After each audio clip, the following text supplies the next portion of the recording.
chapters talk about creation. We talked about too many gods, and I can't remember how I ended the last one, but it was like, Moses going up the hill, talking to a bush, coming down with a couple of tablets to people that's having some sort of orgy. Listen, if they're all having a party down there, they've been smoking something. Moses talking to a burning bush, that scientists now believe that they have an idea and a name of that bush, that there's actually a bush that's sort of, I don't know, you burn it and you can actually start thinking it's burning and you're seeing hallucinogens and all that sort of stuff, right? So, and there's so many godlike people all around the world, elephant with 6 arms and all that sort of stuff. So, and they're all a bunch of buggers, okay, because they get you to do some weird stuff, right, according to the holy books that tell, Cain and Abel, go and kill each other. I'm going to flood you, I'm going to part the seas, I'm going to slay, I'm going to free the Egyptian slavers and all that, I'm going to save all the Jews, people win, right, Egyptians, no, part the seas, crash the seas, I'm going to get some locusts and some frogs down from the sky. Where is that now? Where is that? Okay, I mean, seriously, this world has been doing some really bad shit over the years, right? And not once did I sort of see hail rain or shit like that. So anyway, so that's the gods thing now. And then, so what happens to us now? Well, now we get so many religious books out there. We get so many different faiths, just like Zeus and living on top of the mountains and everything else, and they follow their culture. And again, it could be an alien spaceship on top of the mountains. It could be whacked out of the skull and smoky, wacky, backy that's making them think that heaven's on top of Mount Everest. And it's not Mount Everest, it's Olympus. So now we get, of course, to the prophets, and there's hundreds of them, loads of messiahs, okay? Now John, he had a few messiahs before Jesus, right? John the carpenter, he had a few. He followed anyone with a good gob in his mouth, right? If you can talk the good talk, you'll follow them.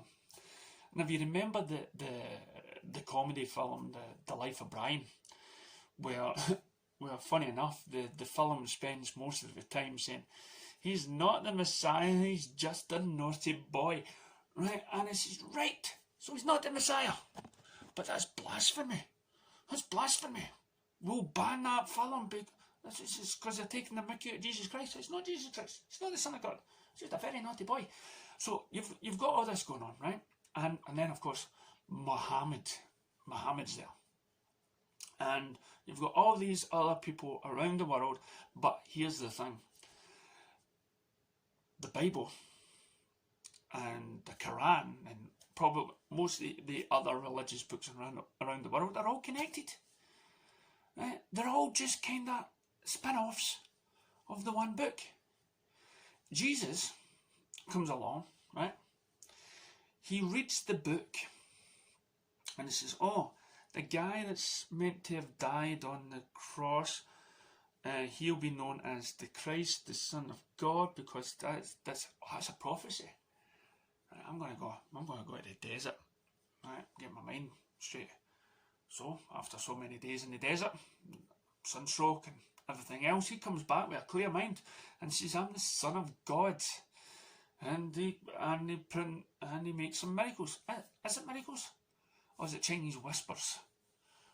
Or is it something, or does he have a device that is, again, when he walks across the water, what is under the water? We all know the Black Sea, you kind of float or something, isn't it? One of the seas, you sort of float without sinking in, whatnot. But there could be umpteen reasons why he had that persona of miracle making. And I mean, I don't know the full story about Muhammad. Did he move a mountain? Maybe he just moved a mountain in the terms of that he won victories. Now here's the thing. Muhammad was meant to fight wars, right? He fought wars and he conquered places and stuff like that. Where Jesus, he didn't lift a finger. He just talked a good game. He just talked a good game. and he says, no, I'm not going to fight the Romans. But Muhammad, years later, he was like, yes, I'm God's messenger, I'm God's messenger. And I am here to, I'm here to, so he's not a happy guy. Okay, so you've got the Quran and the Bible all teaming up, but then as the centuries go on, they all split off into different fractions, right? They all go off and the books can go on, even splits into the Mormons some centuries later. So basically, most of the religions that you read have got thousands of things in common, and so we're all following him. And when Jesus doesn't, shake a tail feather, the Jewish people, they go like, listen, he's not leading an army. He's all talk and no action. Let's toss him until we get somebody else, right? We'll make peace with the Romans until we get somebody, like Muhammad Ali, fight these guys. But then again, Christianity and all that sort of stuff starts slowly weeding into the Roman life, and then starts demolishing it and stuff like that. So, but what happens is that Jesus gets killed, right? Muhammad, then he gets resurrected, right? He comes back alive again and stuff like that. And then he says, "Yep, I've been up there. I've seen a few things, and it's okay. I'm going to see my wife, ex-pro. Before we go, Muhammad, he's ready to go. He's going to go flying upwards. He's going to go Superman up to the heavens, right?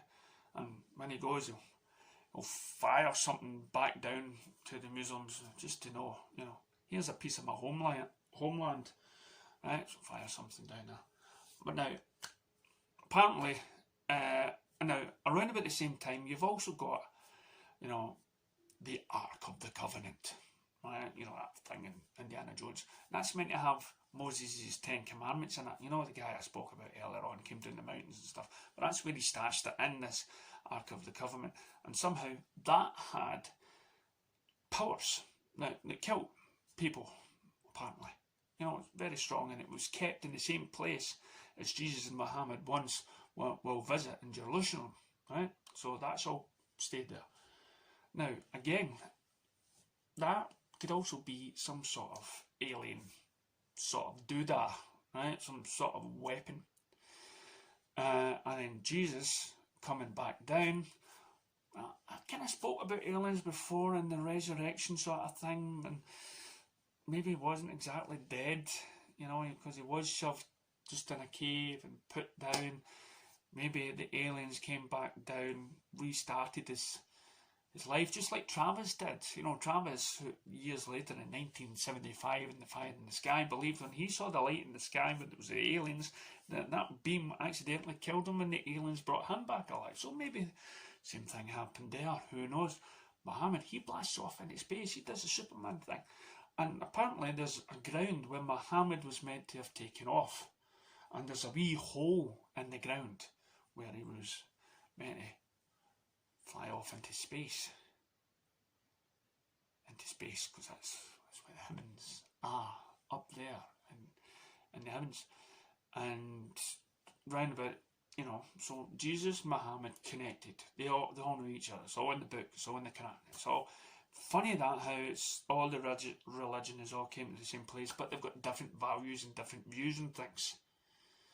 Outdated, and most of the time when you look at the Bible and you look at the Quran and whatnot, it doesn't really speak favourable about women. It's all about the men. You look at the world today, it's very sexist. And if God was meant to be all loving and everything else, surely he's not a sexist God. But these books didn't seem to do that. And then also, there's a thing that the Muslims go to where there's a big black square thing in Mecca cover, and that's where they threw this off. The stone from the heavens. It's a meteorite. It's a meteorite that they worship around. It's a meteorite. space. From his home, from his home land, from where he comes from, space.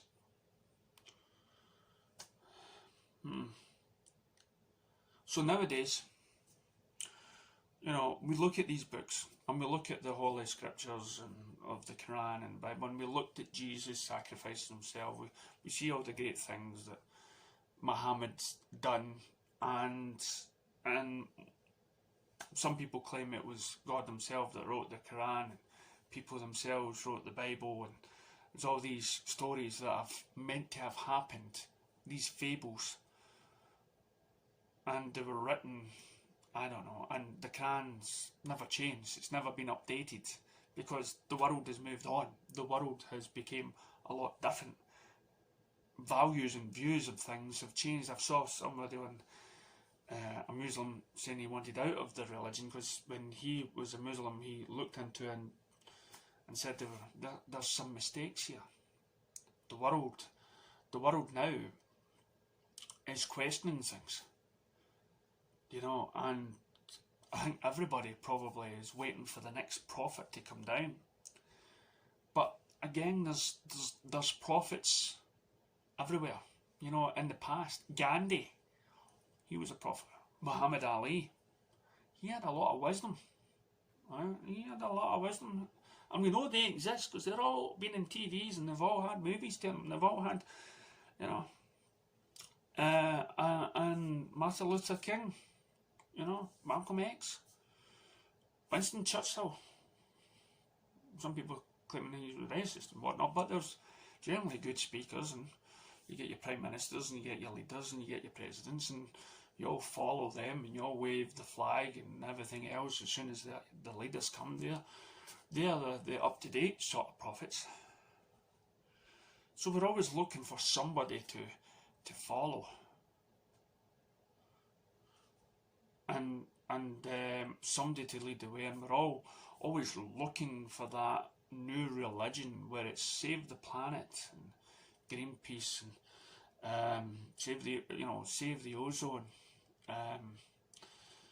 Black Lives Matter and everything else. We're always looking for something to get emotionally, powerfully connected to. So far it's the Wi-Fi. So yeah, this is us. So that's the prophets. You know, there's so many prophets, and as I said, there were ones before Jesus, and John put them to the side as soon as Jesus came along.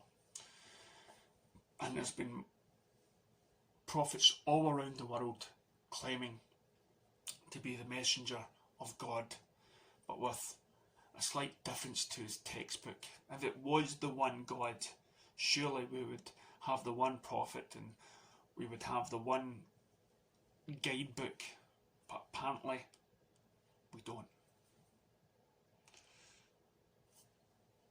See you next time.